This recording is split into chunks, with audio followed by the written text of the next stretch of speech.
as we all know, that everybody has been asking for the Epstein files to be released. And as we know that the Epstein files were being held tightly, not being released, and people were asking why the Epstein files are not being released. And Marjorie Taylor Greene was a staunch, a big proponent. Her voice was large as to why the files were not being released. And that's where the severing of relationship between Donald Trump and largely the Republican Party has taken place, to where she decided that all of that disappears once they're elected. You you are lucky to find a politician that keeps their word. Some do, some don't. And even if they try their hardest to keep their words, I do believe that people, handlers, come and whisper in their ears. You better say this, and you better not say that. You better do this, or you better not do that. The consequences is that you have to worry if you're going to get another term. And even though Marjorie Taylor Greene has been a strong, strong advocate for the Trump administration and Donald Trump himself, it has turned out that her push for the truth coming out and her defending the ones that were abused ended up being the nail in her coffin, proverbially speaking, right? So I'm going to play, I have two videos, and I'm going to play them and let you decide, and you can give your feedback, you can leave your comments, and hey, I'm disappointed that she decided to leave. She didn't stay in for the fight, but she's fearful for her family and being doxxed and potentially what happened. You know, everybody, after what happened with Charlie Kirk, everybody is fearful. Everybody is fearful. And she's already been threatened, and she decided, like, let me bow out gracefully and protect myself and my family. So here goes the videos. Let me pull them up.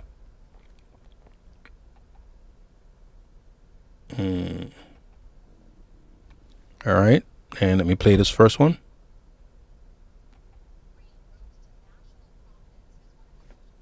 Of President Donald Trump. But the pair fell out dramatically and publicly after she called for the extension of expiring health care subsidies and fought for the release of the Epstein files over his objections. She prevailed in the latter fight, but has announced that she'll be resigning in early January. Marjorie Taylor Greene joins us now from her office on Capitol Hill. Congresswoman, welcome to the NewsHour. Thanks for joining us. Hi, thank you for having me. Can we just begin with some of the news today, which, as you know, is President Trump kicking off what the White House says is going to be a series of events talking about affordability. I know you broke with the president, sided with the Democrats on this issue, specifically as it relates to health care costs during the shutdown. But I have to ask, you've seen the polling, you've seen how Americans are looking at this. Do you think the president has lost the Americans' trust on this core issue of affordability? Well, this is an issue actually I've been talking about for months and months. Americans truly suffered under the past 4 years, where we saw inflation skyrocket to 40-year highs in 2022. And while inflation has steadied, prices have not really come down except in a few key areas. But unfortunately, over the past year, we've seen the president and the White House as a whole focus tremendously on foreign policy. My stance, of course, and many others, is no more foreign wars. That means that we don't have to participate or fund them. But we haven't seen a strong focus on America's economy and affordability, just as you mentioned, just until recently. Now, I'm happy to see that turn and that focus put there. But I think, unfortunately, that should have been the focus the entire time. We've seen President Trump also previously 100%. dismiss concerns about affordability as a Democratic hoax. You think that was a mistake? Yes, I do. Affordability, or the lack of ability of Americans to afford the cost of living, is not a Democrat hoax. Credit card debt is at an all-time high right now. And there's many other problems in the economy. It just hasn't quite stabilized yet. You've also broken with President Trump when it comes to backing an effort to release the full Epstein files. And I know you've said in the past, too, the survivors have come to you and offered to provide you a list of the perpetrators they've compiled so that you can read it on the House floor. You've only got a few days left in Congress. So are you going to do that before you leave? Well, just to be clear, they have not given me that list of names. So that's a list that they still hold. And I can tell you firsthand, I can understand the fear that these women have to release that list of names. Just to be clear, they have not given me that list of names. So if they were to give me that list of names, I certainly would be willing to do it before I left. When you came out to back the release of those files, you...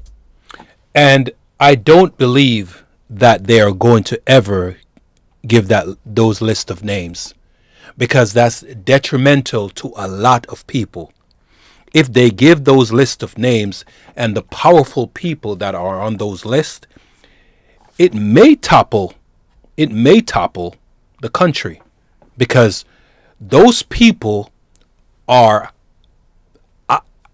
I believe, allegedly, let's say that, they are high-ranking officials, government officials, celebrities, and other types of people that are in very important positions in the United States and across the world.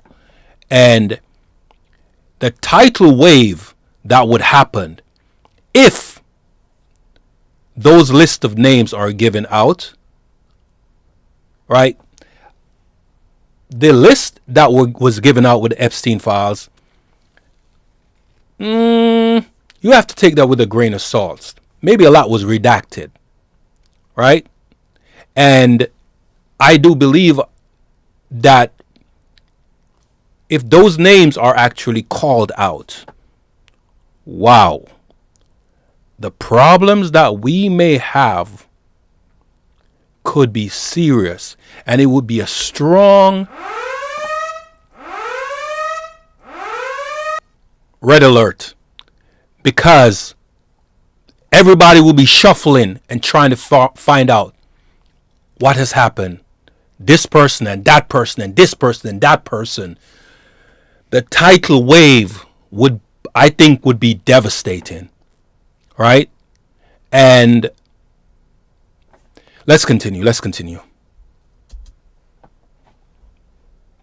You said that President Trump told you that people will get hurt if those files are released. I have to ask, what did you take that to mean? Was the president talking about himself? I really don't know what that means, and I can't comprehend it. So just going by what the women themselves have told me, and I've met with them several times, is they said that Donald Trump had done nothing wrong. Their attorney said that he was the only one that helped them years ago with Jeffrey Epstein. But going back to my point, Donald Trump has done nothing wrong, and he's the one that has helped some of these girls. However, I believe after seeing the files and his advisors advised him that, hey, Mr. President, if these files are released, these names are released, it will be catastrophic. It will be catastrophic. And for that reason, I think you have to be very mindful on the predicament that the president is in, right? The girls that suffer the trauma and have to live with that pain and not having closure, that these people are still there and they know who these people are. It's hard. I wouldn't want my child, my daughter, to have to deal with something like that. It's hard because I can tell you firsthand that when a person comes on to you in a inappropriate manner, and I'm not talking in terms of a man. I've been approached by a man, of course, but because I'm a straight guy, it didn't fall the way they wanted it to happen. But I've been approached by a very aggressive woman that caused certain trauma left in me. So as a man, I can tell you that, and this happened. And when I say trauma, I'm not talking when I was a child. I'm talking when I was coming out of my teenage years. And that trauma stayed with me for a very long time. Because this particular person had a certain power over me. And I couldn't come out and say to anyone because it haunted me. I had to keep that a secret. So I can understand, as a man, I can understand how it is for women to have to go through this trauma.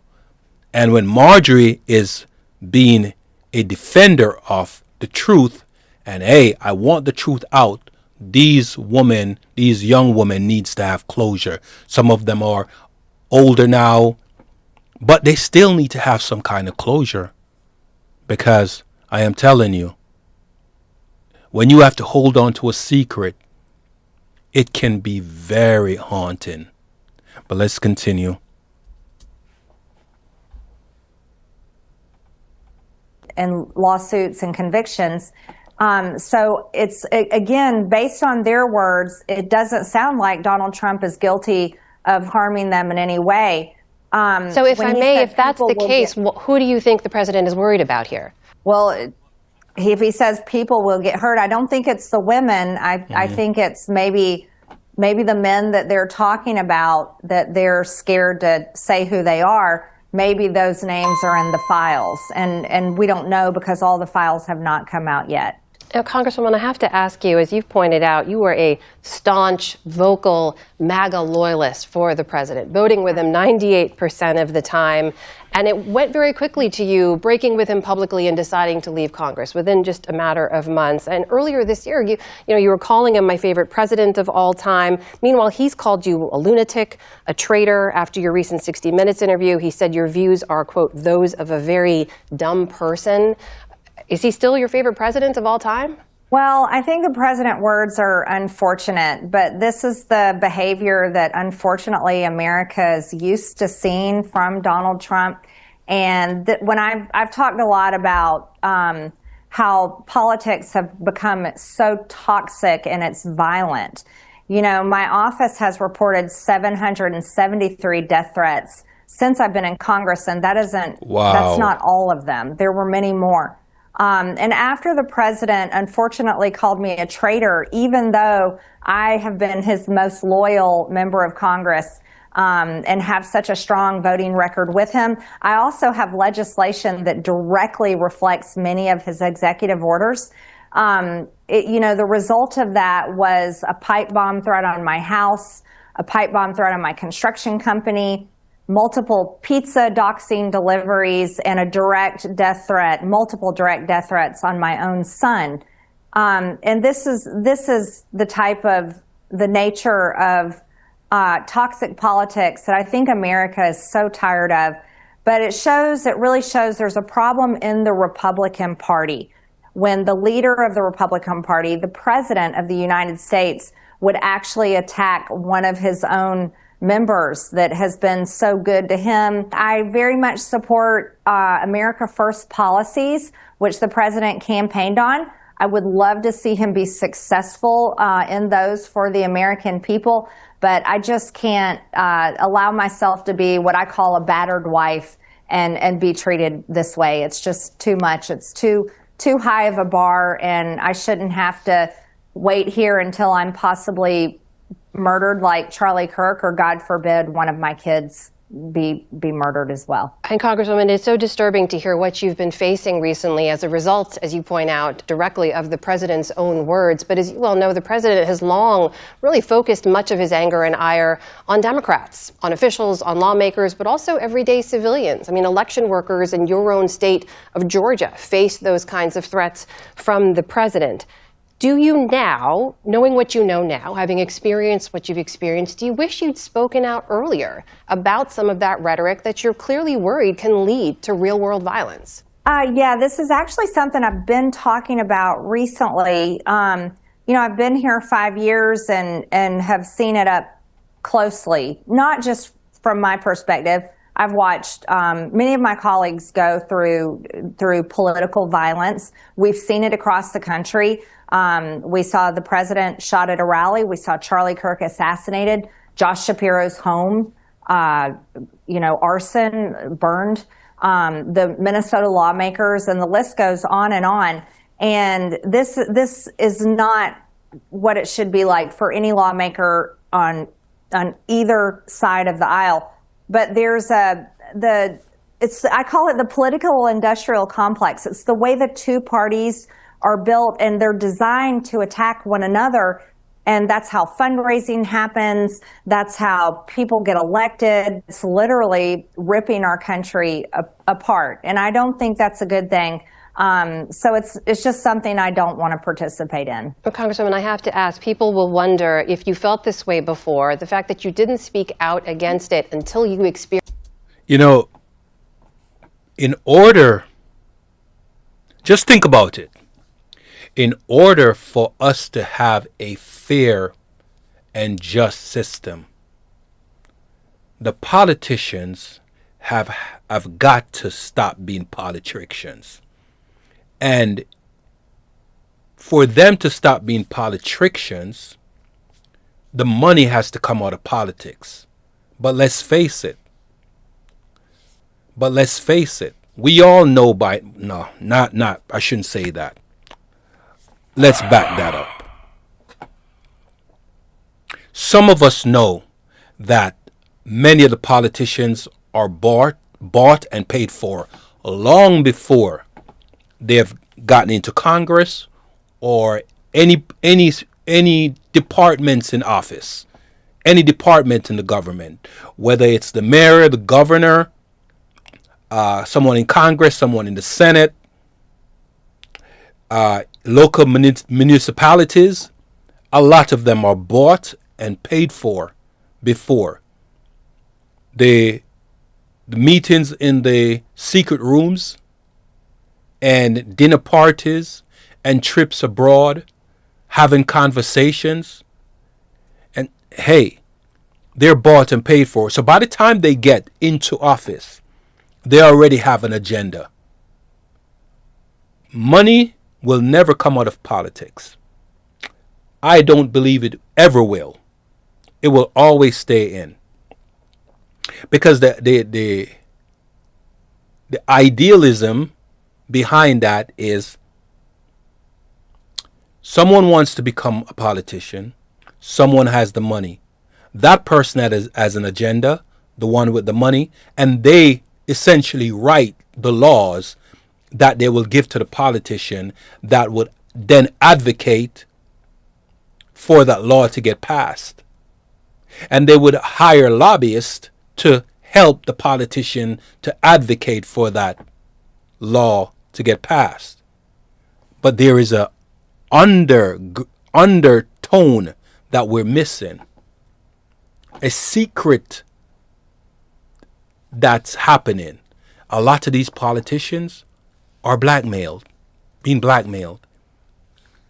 Secret videotapes, secret recordings, video and audio, right? And they can't afford for that information to come out. Because if they spend their entire life wanting to get into an industry, and a lot of people that want to get into politics, they'll spend so many years prepping themselves to get into politics. And then when that time comes, and the people with the power, the money, the moolah, get behind them, it's almost a guarantee that they're going to get in, because one hand washes the other, right? And you do for me, I do for you. You do more for me, and I do more for you. And it will always happen. So many of the laws that are out there are on the books because of corporation. They want certain laws to be loosened so they can do more nefarious things. And certain individuals want to be able to do mass nefarious behaviors, lots of nefarious behaviors. And when you think in terms of how they do this, it's diabolical. The egomaniacal individuals will do these things. And you and I thinking that, oh, go vote, it's going to change things. No. No. It's like a person saying, I'm your friend. And they're only your friends for what they can get from you. But the truth is that they're your frenemies. And those are the people that you have to watch out for. These are the people that we'll call a narcissist, and there are different types of narcissists. And you have to watch out for these people, because they'll mirror you, make you think that, oh, this person is my soulmate. This person is so good. This person matches me. They have the same energy, the same vibe. We're going in the same direction, but that's not the truth. They're only doing it so they can get something from you. And once you're sucked in and you're in their grips, letting go, they're not going to be, because their tentacles stretch far and wide, because they have the money and the power. And so that's how they get these politicians to become politicians. Experienced it yourself. Let's continue. They'll wonder why not. No, I actually had. I'm on record many times denouncing political violence when I had seen it on both sides. So I am on record denouncing it. Can I ask you mentioned this political industrial complex. Obviously, these systems are made up of people, right?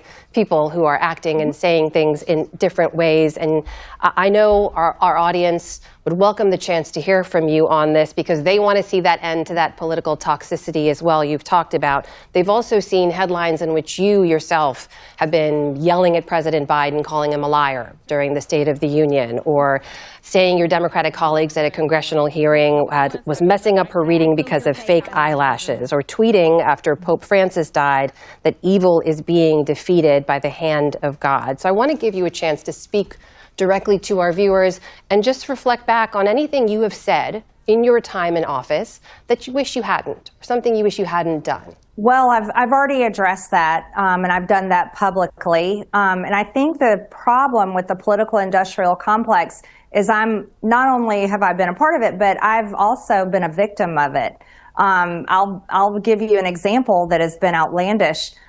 People accuse me of being the January 5th pipe bomber. For a very long time, they made videos. It was posted all over Twitter. It was Twitter at the time. I've also been used by Democrats in many of their campaigns and fundraising emails, demonized so that they could raise money off of me. And so I've been a victim of it as well. As a matter of fact, all of us have. So this is something that I've definitely already addressed. Forgive me if I've missed it. Do I take that to mean that you do regret yelling out during the State of the Union, calling President Biden a liar? So just so you know, I've already addressed that. I think it was on Dana Bash's show on CNN. I've already also addressed that back in 2021. And so it's just important to understand that this is something that I have definitely already addressed. I just want to be clear, Congresswoman. That is to say, is that a yes I'm hearing from you? Yes, it's already been addressed. And a technical note, we lost Congresswoman Greene's video feed during the interview and were unable to reconnect, but we thank her for joining us. Listen, Marjorie has decided to leave, and there's nothing that we can do. It's just par for the course. She wants to make sure that her family's safe, and she wants to make sure that no one will hurt her. So she's bowing out gracefully. And after those threats of someone wanting to harm her, I think she made the right decision. I do think she made the right decision.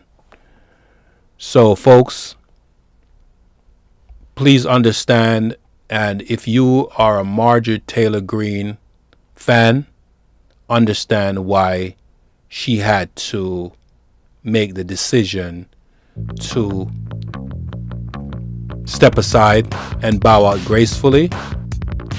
All right? So it is something she decided to do, and wish her the best of luck. All right? So, as I like to say in closing, one love and respects. Like, share, and subscribe. And remember to always question everything, because if you don't, you may fall for anything. Think and say. Have a good day.